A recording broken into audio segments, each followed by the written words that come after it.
Dobar dan. Evo nas na Dugom otoku,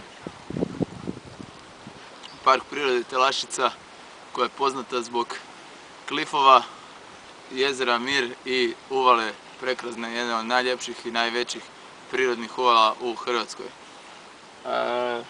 Ovi klifovi u stvari nisu klifovi nego strmci, zato što su visine recimo 40 metara, 30, a dole dubine 60, ali nemaju obradijsku terasu da bi bili klifovi. Sve u svemu, pijte žuju i dođite u park prirode Telaščica.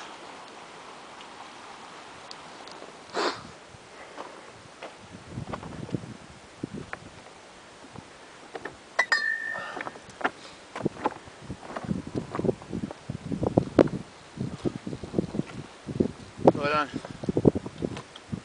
Evo nas na Dugom otoku, vrh južno od jezera Mir, u sklopu parka prirode Telaščica.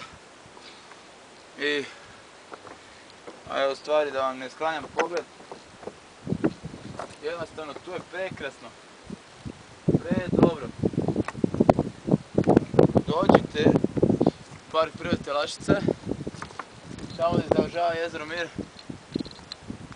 Od tamo mi je trebalo pola sata, otprilike 25 minuta uspona do tu, ali to je bilo brz tempo, tako da 45 minuta ajmo reći.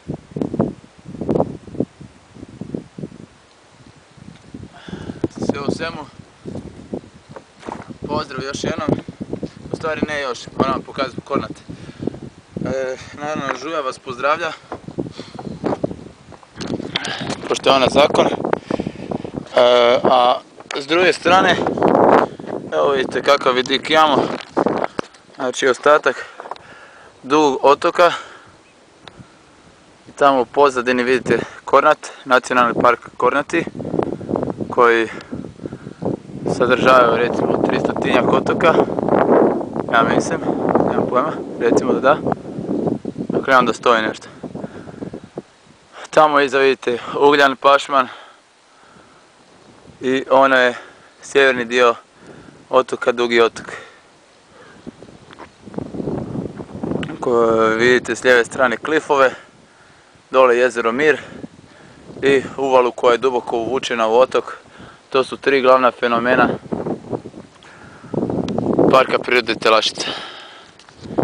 Još jednom vas pozdravljam, Marko Kovač, DG lik, Žuja zakon. Posjetite Hrvatsku, njene prirodne ljepote.